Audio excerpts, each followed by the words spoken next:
அவங்க பாரு இருக்காங்கல்ல, அவங்க வந்து வெளிய வந்தாங்கன்னா, அவங்கள வந்து அரசியல்ல கண்டிப்பா ஏதோ ஒரு கட்சி அவங்கள எடுத்துக்குவாங்க உள்ள. நான் எதுக்கு இத சொல்றேன் அப்டின்னா, அரசியல்ல எடுத்துக்கிறது வந்து அவங்க பேசுறது வந்து தான் தான் கரெக்ட் அப்டின்னு பேசுறாங்க. எந்த இதுக்குள்ள இருக்காங்களோ அந்த சைடு தான் ரைட் அப்டின்னு சொல்லி தான் பேசுறாங்க. நான் இத ஏன் சொல்றேன் அப்டின்னா, அரசியல்ல பார்த்தீங்கன்னா, இப்ப வந்து ஒரு கட்சி உருவாக்குறாங்க. எந்த கட்சியா இருந்தாலும் ஒரு எக்ஸ்ன்னு ஒரு கட்சி வச்சுக்கங்க. அந்த கட்சிய உருவாக்கிட்டு, அந்த கட்சியில வந்து அவங்களுக்குன்னு சில பிரின்சிபல்ஸ் உள்ள கொண்டு வந்துடுறாங்க.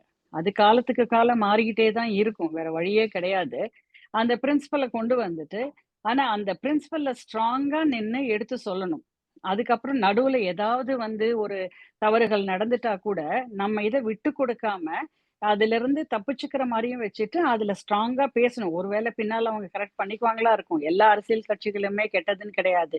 அவங்க வந்து பின்னால அத கரெக்ட் பண்ணிக்குவாங்களா இருக்கும். அவங்க கரெக்ட் பண்றதுக்குள்ள, இந்த இடத்துல முன்னால நின்னு ஒருத்தங்கள வந்து அந்த கட்சிய பாதுகாத்துக்கிறதுக்குன்னு ஒருத்தங்க பேசணும்.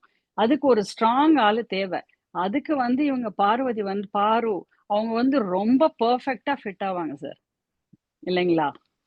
அது அதாவது ஒண்ணு வந்து அவங்களுக்கு மிகப்பெரிய அட்வான்டேஜ் என்னன்னா வாய்ஸ். அவங்களோட வாய்ஸ் வந்து எல்லாருக்குமே வந்து வாய்ஸ் வந்து ஒரு பிளஸ் பாயிண்டா இருக்கு. இந்த அம்மாவுக்கு வந்து ஒரு வாய்ஸ் நல்ல பிளஸ் பாயிண்டா இருக்கு. எது இருந்தாலும் ஒரு எது இருந்தாலும் நான் பதில் கொடுப்பேன்ற அந்த மனநிலை ஒண்ணு இருக்கு. எது இருந்தாலும் மனநிலை அது தப்போ ரைட்டோன்றத பத்தி எல்லாம் ஃபர்ஸ்ட் கவனிக்கிறது கிடையாது. எது இருந்தாலும் நான் அதுக்கு அகைன்ஸ்டா பேசுவேன் அப்படின்ற மாதிரி. நீங்க சொன்ன மாதிரி இன்றைய அரசியல் சூழல்ல வந்து அப்படிதான் இருக்குது. எது சார் இருந்தாலும் நான் அது இன்னைக்கு பதில் மட்டும்னு கொடுப்பேன். இல்ல சார். பொதுவாவே பொதுவாவே அரசியல் எனக்கு எனக்கு தகுந்த மாதிரி நான் பதில் கொடுப்பேன் அப்படின்றதுதான் அந்த இது. நீங்க என்ன சொன்னாலும் பல பல விஷயங்கள் பார்த்தா எல்லாரும் தனக்கு சாதகமா இருக்கிற மாதிரியே எல்லா கட்சிகளும் பேசுவான். ஆனா உண்மை நிலவரம் அது கிடையாது. அந்த மாதிரிதான் இந்த பொண்ணும் வந்து எல்லாம் எனதுதான் நான் பேசுதான் சரின்ற மாதிரிதான் பேசுது. தெரிஞ்சே பேசுதுன்றதுதான் என்னுடைய இதுதான் தவிர சார் இல்லைங்க சார்.